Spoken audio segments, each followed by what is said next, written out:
The Eastern Caribbean Central Bank, ECCB, wants greater oversight of the process of who is being appointed to banking boards and boards of other financial institutions.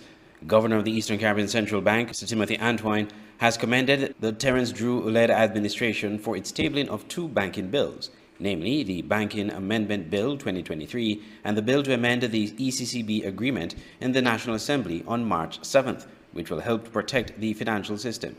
While addressing media practitioners in St. Kitts and Nevis as part of the bank's 2023 country outreach mission on March 8th, Mr. Antoine said slow passage of legislation poses the single biggest strategic risk to ECCB's transformation agenda, while outlining several pieces of legislation that are yet to be put into place to protect the financial system. It would be the Banking Amendment Bill. One of the things that that bill does is to clarify the fit and proper criteria for members who sit on boards of our banks or licensed financial institutions. I mean, there are deposits in the currency union of 25 billion. I don't have the number for St. Kitts and Nevis to hand, but obviously it's a few billions as well. National Bank alone, the size of National Bank is a $3.6 billion bank, the single largest bank in the currency union. It's very important, Mr. Williams, that the people who sit on these boards are fit and proper. They have the requisite skill, they have the requisite integrity, they have the requisite commitment to serve as board members and senior management. And one of the things that the amendment does is to require that people who are nominated to serve on these entities are referred to the central bank to ascertain that they are fit and proper. Governor Antoine said that the amendment addresses the issue of people who have been discharged from bankruptcy. That amendment also addresses the issue of people who have been discharged from bankruptcy. Because right now, under the Banking Act, if you have had a business has failed, and you've been declared bankrupt, you are essentially banned for life from serving on a board of a financial institution. That life sentence is a bit harsh. And that is not, and that is... So is it because you have proven that you're not able to manage your affairs, so you went bankrupt? Well, you may be bankrupt for several reasons. I mean, some people went bankrupt because of the pandemic. Yes. That's totally beyond their control. So best practice is that after a period of time, once you have been formally discharged, there's a legal process where you are discharged as a bankrupt, you can be considered again. So we've modernized the law to reflect those realities. So obviously, if you're not fit and proper, and again, when you're assessing, you look at all of these things, business, police record, standing, a range of issues to determine. But if a business fails, for whatever reason, over an extended period of time, there ought to be a way back, a path back. And the law also provides for. Several other bills and regulations have been proposed by the ECCB to be tabled in the St. Kitts and Nevis National Assembly or to be put in place to protect the financial system, including the Eastern Caribbean Central Bank Agreement Amendment Order, the Banking Licenses Regulation, Banking Abandoned Property Regulations, Payment System Rules, amendments to the AML-CFT legislation, the Eastern Caribbean Securities Regulatory Commission Agreement Bill, and Investments Fund Bill. I'm Andre Huey for SKN Newsline. Minister of Public Infrastructure Conrys Maynard provided an update to the public via a Facebook video on the work being done to get the asphalt plant up and running again, so that urgent road repairs can take place. So Raymond Smiley Rowe. I don't really know that real name. We just outside again right now. And we have who is the supervisor of roads in public works, and we have here Mr. George Gilbert, who is the director of public works. As you know, we have some maintenance issues around the country with roads, but the problem is that the plant here is presently down for servicing. It has been for a couple of weeks. Just wanted to update the Federation that we have gone through the procurement process. We have identified the service provider, and the work will continue to repair the plant over the coming weeks. So just wanted to encourage everyone. We know that some of the roads need some urgent attention. To drive cautiously. We are aware of it, we're working on it, and we're going to get to it. Smiley has given me the commitment that as soon as the work is finished, we on the road again, outside again, so you could drive properly. All right? The minister in Parliament this week assured that with the plant back up and running, roads like the St. Peter's Main Road will be fixed pending a complete resurfacing exercise.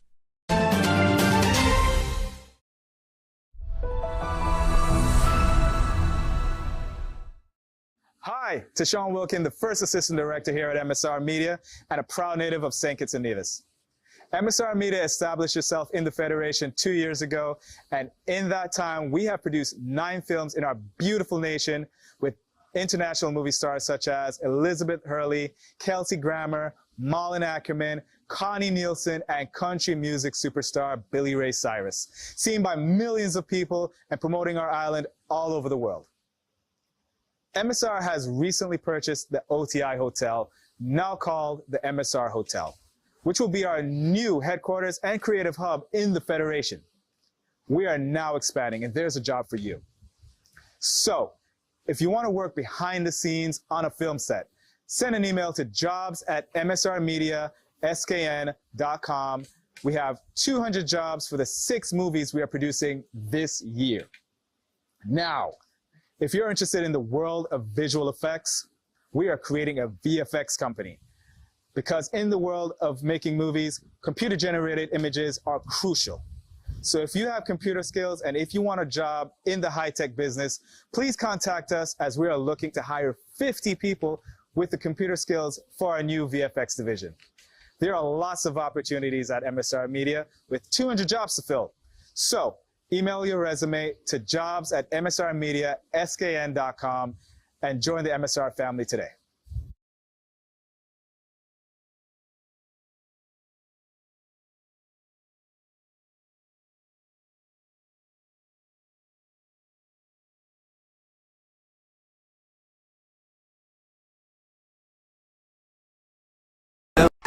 Living in the Caribbean is like paradise until you try to sell or buy an item online. If only there was an online marketplace that caters to your region. Well, now there is. On Buy Sell SKN, you can easily buy or sell used and new items, browse for services, and it's completely free. Visit buysellskn.com, create your free account, sell your item or service, and get paid.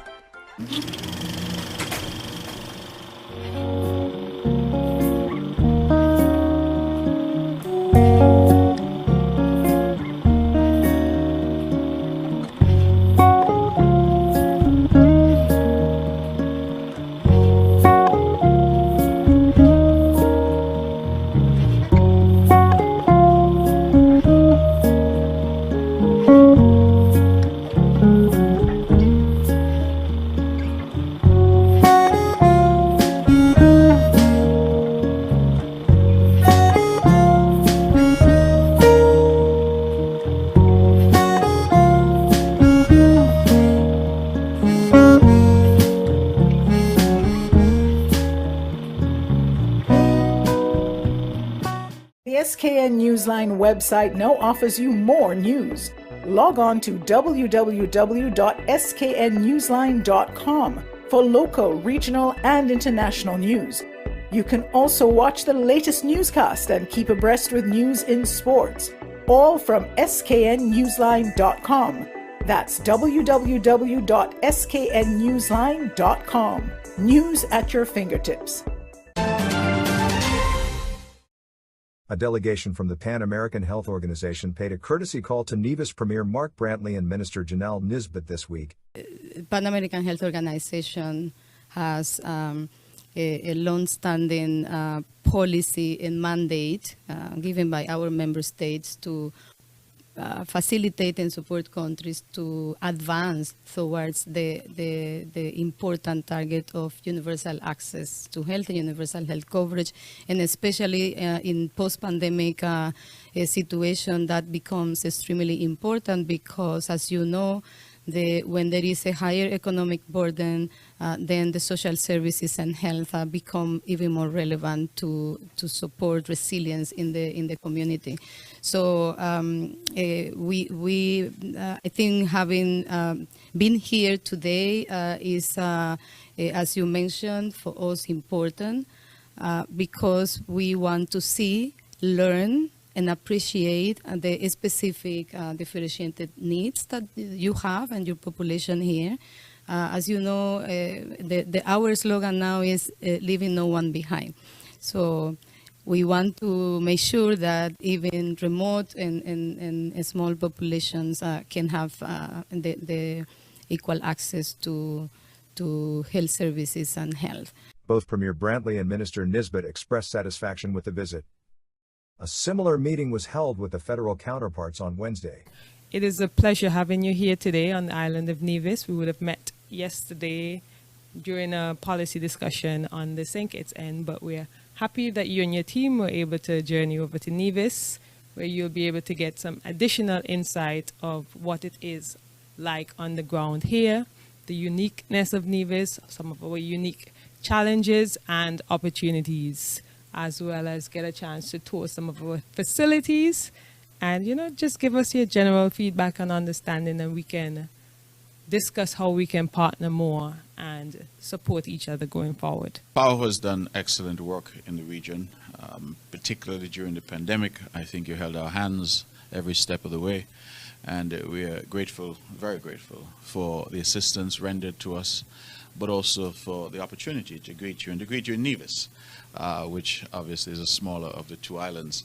We are happy that you took the time to come over today to see us and to experience this island and all that we are doing here in ensuring that our healthcare sector is strong and that our people have access and availability of the best available healthcare that we can offer, and given our constraints here. And we hope that through familiarization visits such as this, it better equips PAHO to assist us in terms of what we're seeking to achieve for our people.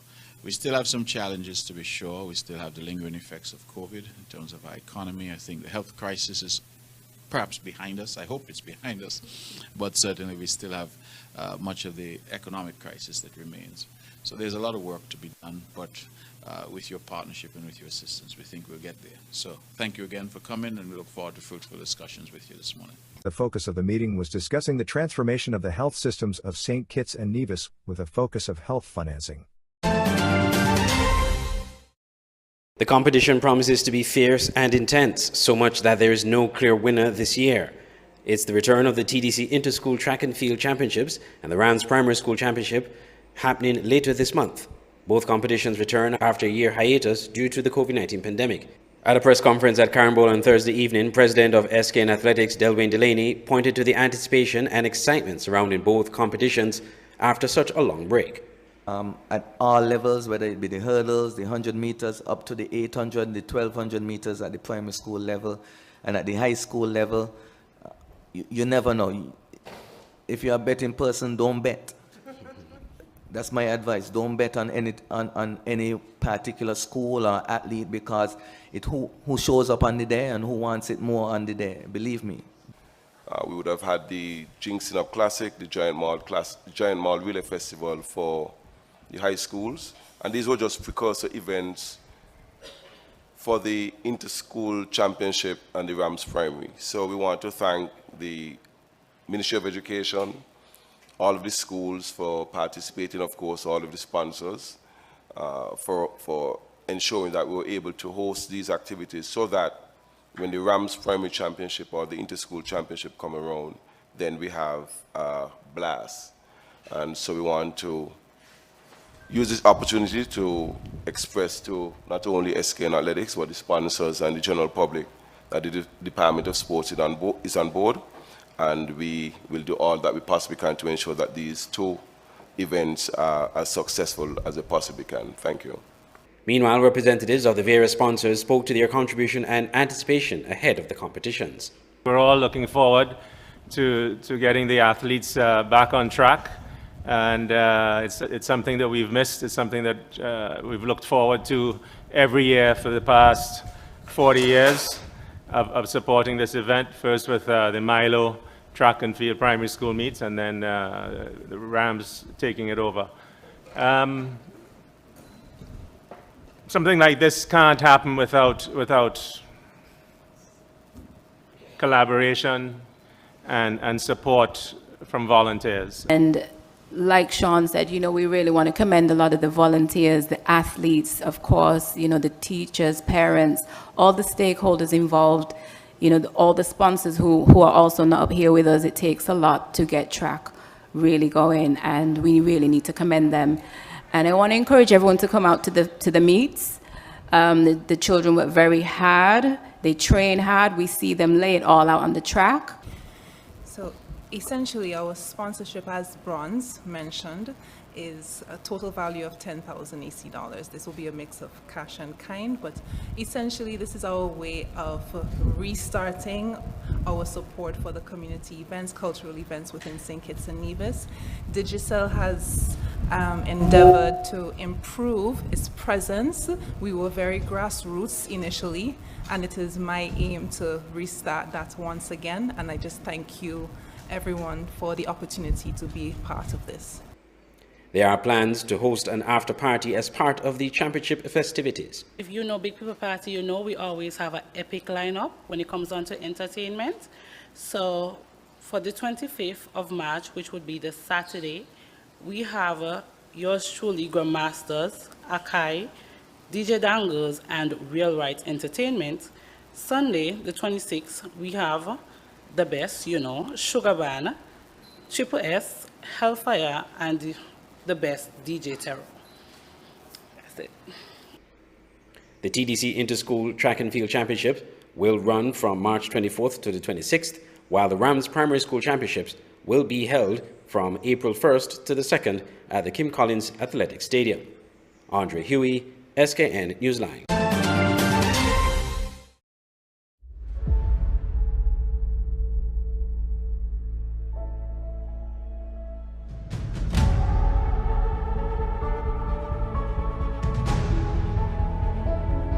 It's beautiful. He took one look at you and the angels started singing. Another wonderful day. What would you say about staying here for a few months or like a year, just so that we can be together again and just live and laugh and have fun and breathe?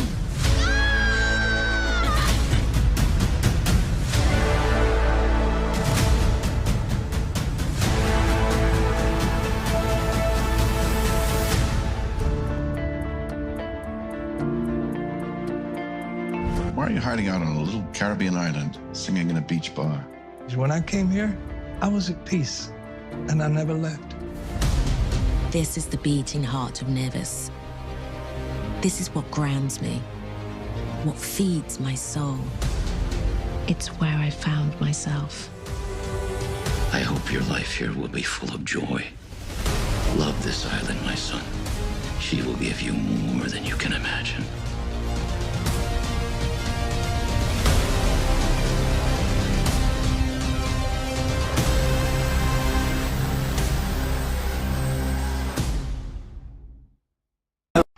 Living in the Caribbean is like paradise until you try to sell or buy an item online. If only there was an online marketplace that caters to your region. Well, now there is. On Buy Sell SKN, you can easily buy or sell used and new items, browse for services, and it's completely free. Visit buysellskn.com, create your free account, sell your item or service, and get paid.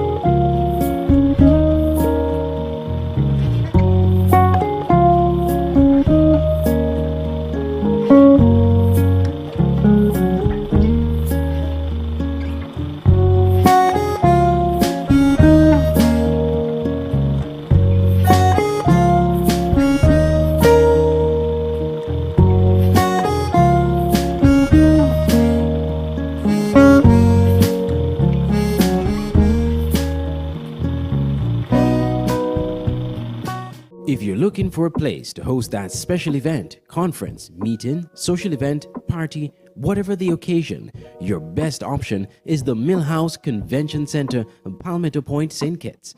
Located on the picturesque Garvey's Estate, the Millhouse Guest House Convention Center has enough space for outdoor events overlooking the Caribbean Sea. If you're looking indoors, the center is equipped with amenities needed to make your event a success. And by combining both spaces, you're sure to have a memorable event, no matter the occasion. Call the offices at Millhouse Guest House and Convention Center to book your next event on simply the most beautiful place in St. Kitts. Call 668-1392. Millhouse Convention Center at Garvey's Estate, Palmetto Point, St. Kitts. Making your event memorable.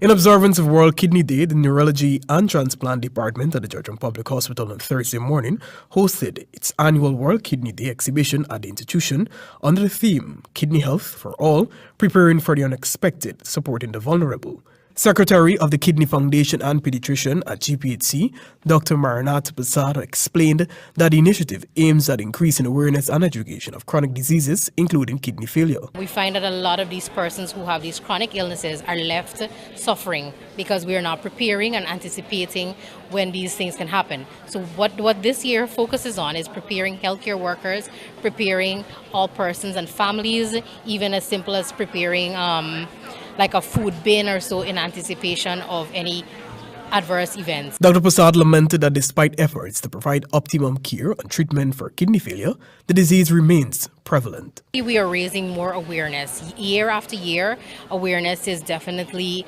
increasing. We have an increased response from the public where it comes to having their blood pressures checked and having their blood sugars checked, which is part of what we're doing here today as a screening tool for kidney diseases. The foundation's representative is urging persons to improve their diet and adopt a healthy lifestyle in order to reduce the risk of kidney failure and other chronic diseases.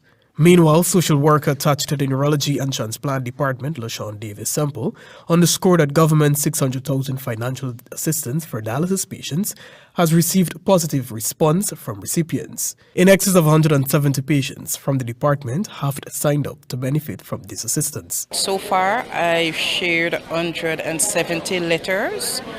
So we still have more persons who will be coming for this grant, and 170 are persons that maybe were diagnosed years before. Hundreds turned out at the exhibition on Thursday and benefited from blood pressure, blood sugar, and cholesterol tests, among others. Reporting for HB 90 News, Joel Vogt. We can no longer profitably operate our operations in the Bahamas.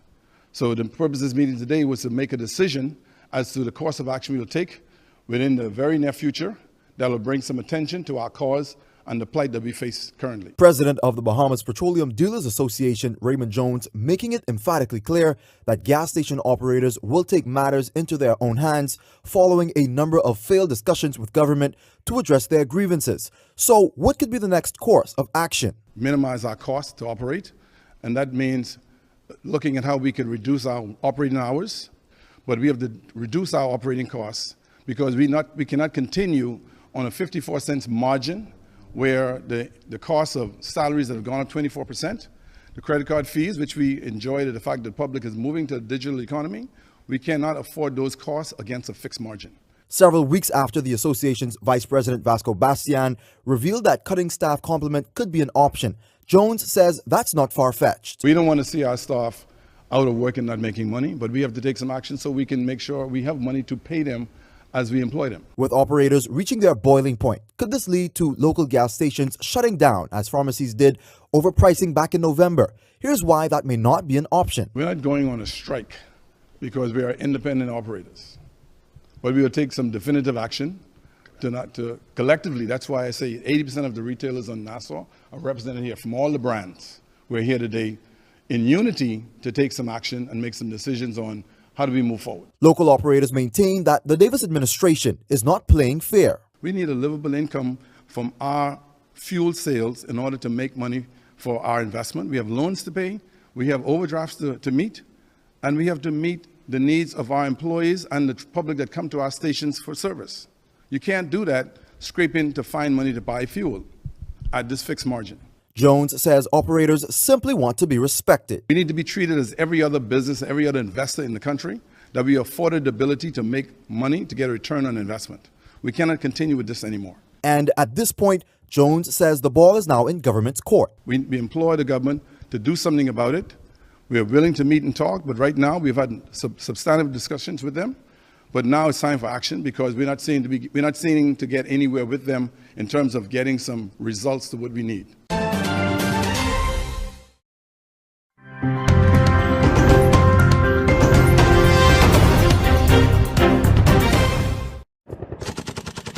It's the largest budget ever for the U.S. military, but U.S. President Joe Biden says his $842 billion proposal for defense is badly needed. Let's be clear where I stand. I'll not allow the cuts, the needs of the intelligence community or our military that help keep us safe. Included in Biden's 2024 budget, unveiled on Thursday, $6 billion for Ukraine's fight against Russia, and a wish list full of promises Biden made during his last presidential campaign. Money for universal child care, reducing prescription drug costs, and making college free for lower-income Americans. But it's just the first step. The budget has to go to the U.S. Congress. It approves all government spending. And there are plenty of lawmakers who say Biden's budget is dead on arrival.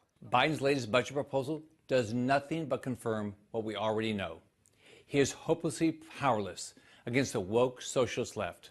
The biggest issue? How to pay for government programs such as Social Security and Medicare, which provide income and health care for tens of millions of American seniors. I guarantee you, I will protect Social Security and Medicare without any change. Guaranteed. Biden's solution: tax the rich. Slash tax cuts for wealthy Americans championed by former President Donald Trump, and raise corporate taxes to 28%, while slapping a 25% minimum tax on the richest 1% of income earners. The White House says the proposed budget seeks to cut America's deficit by $3 trillion over 10 years. President Biden's budget, in its current form, has little chance of passing the Republican-controlled House of Representatives and Congress. But that's not Biden's only priority. He's also previewing his platform as a 2024 presidential candidate, likely to run for re-election. Kimberly Helkett, Al Jazeera, the White House. In a unanimous vote by China's National People's Congress, Xi Jinping was re-elected as president. He began his unprecedented third term by swearing an oath to China's constitution. I pledge to be loyal to the motherland and the people, to be dedicated in my duties, have integrity and serve public interests. He was also elected head of the military. Though largely ceremonial, the vote signals a further consolidation of power under Xi, who was confirmed as party general secretary in October. Chinese politics now has entered into an era of winner-takes-all politics, essentially, and Xi Jinping is that big winner. If 5 years ago he was able to get majority on Politburo, which was the top-level decision-making body, this term he has something a lot closer to near monopoly this time around. Also elected was Han Zheng as new vice president and Zhao Leji as new head of the NPC. All officials are known for their loyalty to Xi, and they face many challenges ahead. China's economic growth is slowing. A modest GDP target of 5% was set for 2023. Beijing must also deal with low consumer confidence, rising unemployment, and an ailing property sector. Increasing rivalry with the United States poses another threat. Sanctions on Chinese firms have caused what Xi says are unprecedented and severe challenges to China's development. On Friday, China's Congress also approved far-reaching reforms to various state and party institutions. Beijing argues these changes will lead to less bureaucracy and wasted resources and more efficient policy-making, especially when it comes to boosting much-needed growth and innovation. But ultimately, it will also concentrate more power in the hands of the party and ultimately in the hands of Xi Jinping. Public confidence in Xi's leadership was damaged following a hasty reversal of his strict pandemic policy last year, but analysts say it's had little impact on his power. Xi Jinping's leadership is a core priority of the Communist Party itself, and that the reversal of zero COVID and the kind of societal fallout from that policy have not translated into any real political threat. In 2018, the Communist Party abolished presidential term limits, allowing Xi Jinping to rule for life. Katrina Yu, Al Jazeera, Beijing.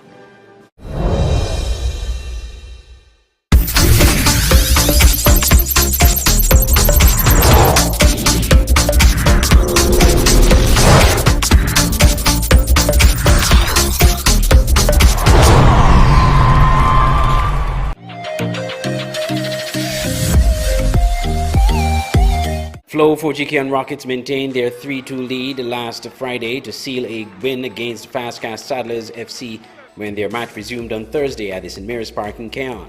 The match ended prematurely on Friday night due to an incident that affected its continuance, and a decision was made by the SKNFA to continue the last 9 minutes of the game plus stoppage time on Thursday without fans. Carlos Berti scored a hat-trick for Caen in the 5th minute of stoppage time, a penalty in the 55th minute, and the 70th minute.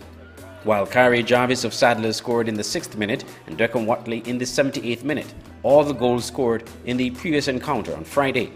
When that game had stopped on Friday, we spoke to both coaches about the flow of the game and how their teams performed. We had a very, very cold start. I think it stemmed from match day preparation. That wasn't satisfactory at all. We were fortunate to get a goal, and then they went away from the game plan. They went away from the game plan, simple as that. Sadlers came with a low mid block, which is what I expected, but I don't think the players expected it, and so we were trying to go through the middle, and that wasn't really the game plan, and it wasn't working. The second half, you can see we settled down to do what we were accustomed to do. I mean, probably everybody knows by now. We go down the wings and then come back to the middle, and that was working for us. We got the go-ahead goal and more or less the comfortable goal. And then I don't know what happened in that Sadler's second goal. All of a sudden I saw a man just free in the box from a kick. It's like the players dropped sleep. I was going to ask you, because the momentum was swinging in Sadler's favour. They were getting more balls into the box. They were getting balls in the danger area, and they got the goal. Well, as I said, the goal was a very fortuitous one for Sadler's, because that was not one of the build-ups. I think it was from a set piece, and lost of concentration. It was just a free man. A ball just came as a free man in the box. That should never happen, nothing in primary school football. All week we have been working on rotating the ball, making false runs, and getting the third man into the box and creating goal scoring opportunities. Unfortunately, I thought that we should have gone up 2-0, but we didn't get the call. And then, after Caen went up and they drew the game 1-1. I think it was, again, a defensive blunder. I don't think that we were enthusiastic enough to go and close down the ball at that point in time. Therefore, we went in half-time at 1-1. We came out. I felt like, again, we made the mistakes. I always say on the training pitch that we need to make the lowest passes first instead of the highest passes. And their second goal and their third goal came from defensive blunders where, one, the goalkeeper made a high-risk pass to the middle. They got the ball, resulting in what I would say is a soft penalty, but nevertheless, the referee decision is final. Also, the third goal was again a defensive blunder where he took the route of a high-risk pass again, where he could have played it to the right, because we had the right back slipping over on that side. But nevertheless, we gained momentum. I decided to make some changes. The changes that we made add life to the team. We got a goal back. Meanwhile, in SKNFA Division 1 action on Thursday at the Artley's playing field, Mantab edged 607 Construction Lodge Patriots 1-0. The goal coming from Azambe Alexander in the 52nd minute. Mantab, however, had to finish the game with 10 men as Dulani Carey was sent off with a red card for using abusive, insulting and threatening language towards the match officials. At the Limekiln playing field, Connery Fireballs were edged 1-0 by Trafalgar South Stars, the goal coming from Deshaun Hewlett in the 7th minute of stoppage time.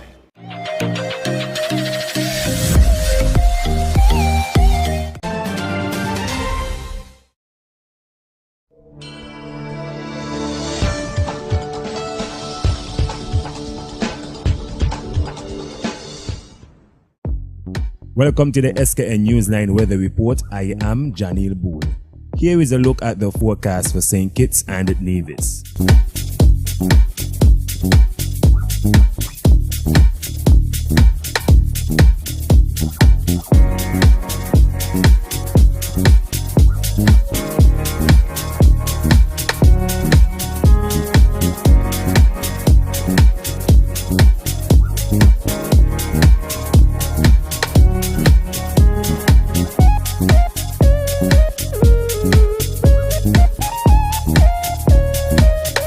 For a more detailed weather report, visit our website at www.sknnewsline.com.